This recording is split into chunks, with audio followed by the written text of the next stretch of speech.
अस्सलाम वालेकुम दोस्तों, मैं हूं शाहिद हुसैन। उम्मीद करता हूं आप सब खैरियत से होंगे। मेरा यूट्यूब चैनल देख रहे हैं और बात करेंगे इस वीडियो में रजब भट्ट से मुतालिक।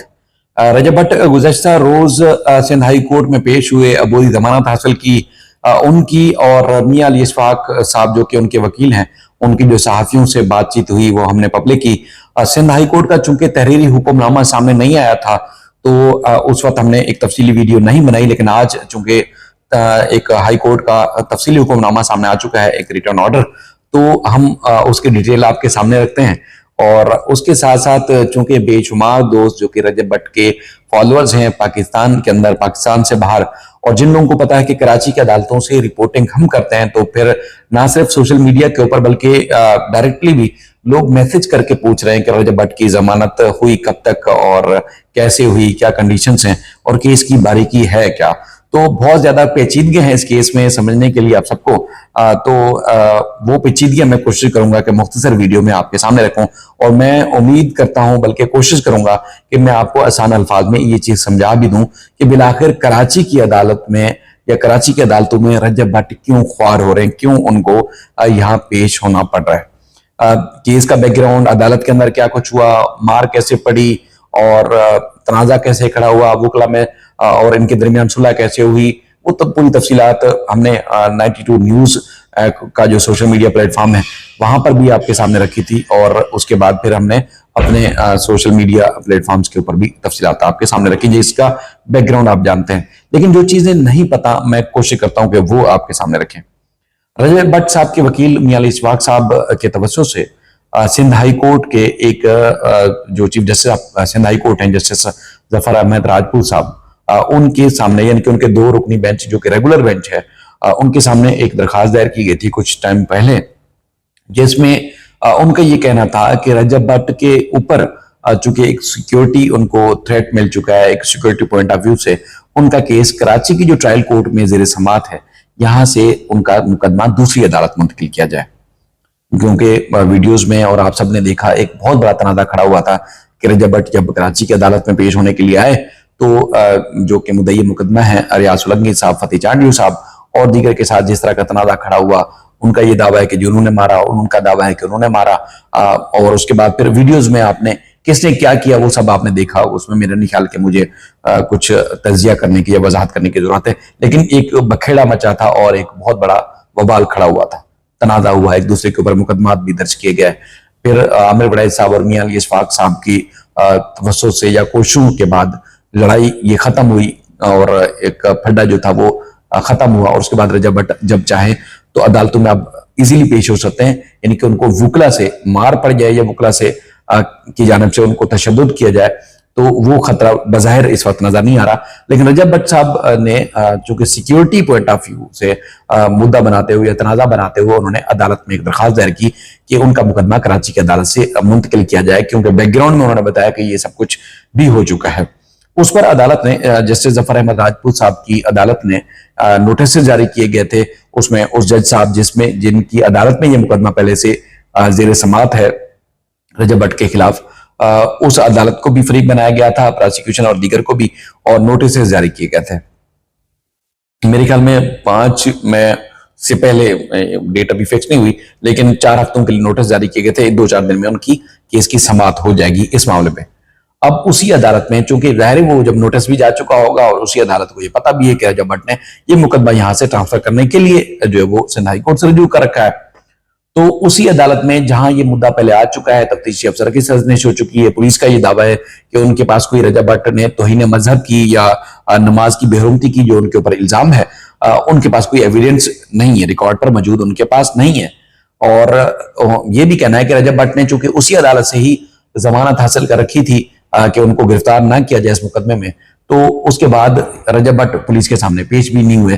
तो यह भी दावा है कि तफ्तीशी अफसर जो है इस केस के जो पहले नामजद किए गए थे उनका भी इंतकाल हो चुका है, अब दूसरे जो तफ्तीशी अफसर हैं वो पेश होते हैं। तो अब तक उसमें बेल वाले मैटर में भी पेशरफ्त नहीं हो सकी, और मुकदमे में क्या कुछ होना है, यानी कि चार्जशीट या चालान भी पेश नहीं हो सका है। तो उसी अदालत में केस पहले से पेंडिंग है, उसमें तफ्तीशी अफसर की या पुलिस हुकाम की वही कोर्ट जहां पर रजब भट्ट ने पहले जमानत ली हुई है, वही कोर्ट जहां रजब भट्ट का ट्रायल जेर समात है, वो पुलिस हुकाम की साजिश भी कर चुके हैं, और ये मामला यानी कि काफी गंभीर शक्ल इख्तियार कर चुका था पहले से। और उसी के बीचों बीच अगर रजब भट्ट के खिलाफ दरखास्त रजब भट्ट की जानिब से ट्रायल दूसरी अदालत में मुंतकिल करने या सिंध की कराची की इस अदालत से मुंतकिल करके किसी दूसरी जगह ये केस शिफ्ट किया जाए,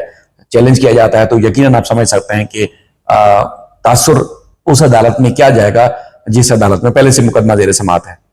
तो यानी कि आ जाती है दिमाग में बात ना कि मुकदमा तो इसने यहां से शिफ्ट कराना है, तो अब आगे क्या होना है?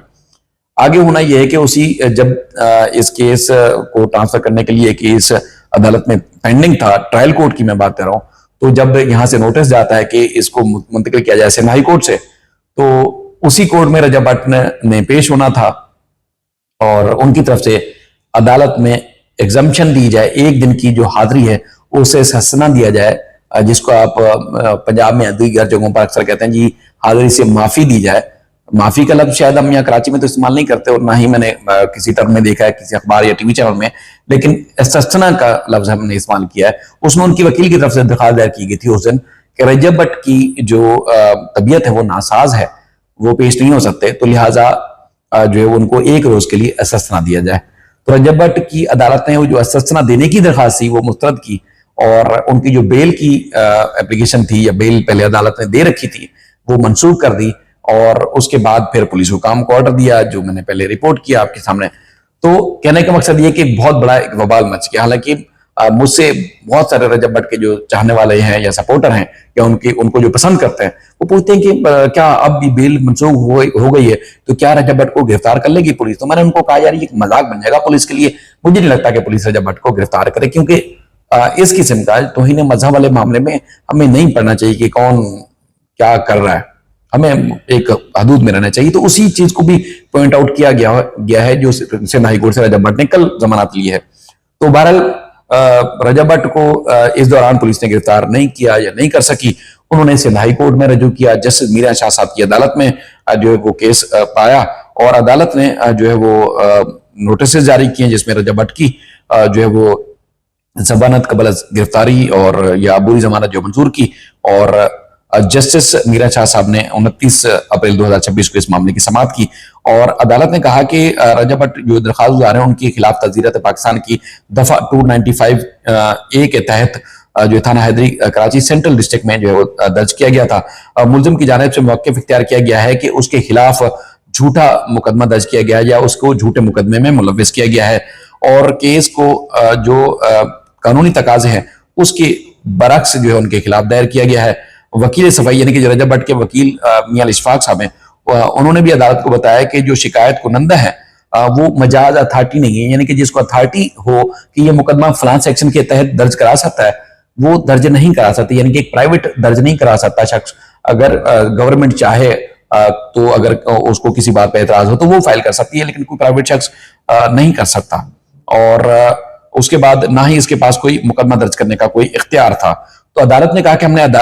इब्तदाई दलाइल सुनने और रजब भट्ट की 50,000 रुपए के मचलकों के एवज अबूरी जमानत मंजूर की है और मुलजिम को हिदायत की है कि वो तफ्तीशी अफसर के सामने पेश हों, शामिल तफ्तीश हों और उनको कहा गया है कि पुलिस के साथ वो तामुन भी करें। और अदालत ने 20 रोज के लिए समझ लें कि रजब भट्ट को जमानत दी है और प्रोसिक्यूटर जनरल सिंध को नोटिस भी जारी किए हैं और अदालत ने यह भी अपने फैसले में करार दिया है कि जो केस की हतमी नतायज होंगे उस पर जो है वो ये जो बुरी जमानत का फैसला है वो असरअंदाज नहीं होगा। तो कहने का मकसद ये है कि रजब भट्ट को अब 20 रोज के लिए जमानत मिल गई 18 मई तक। 18 मई को सिंध हाई कोर्ट में फिर समाअत होगी। अब प्रोसिक्यूशन क्या कहती हैं और जो मुद्दई मुकदमा है या जिनको नोटिस जारी किए गए हैं वो क्या कहते हैं वो आके अदालत में बताएंगे। तो अब रजब भट्ट को कोर्ट ने, सिंध हाई कोर्ट ने भी पाबंद कर दिया है कि आप जो है वो ट्रायल कोर्ट में जो केस चल रहा है उस केस को जो कि हैदरी थाने में जो कि कराची में दर्ज है उसमें पुलिस हुकाम के सामने वो पेश हों और उसके बाद फिर अपना बयान रिकॉर्ड कराएं। जिस तरह मैंने आपको बताया कि रजब भट्ट के खिलाफ जो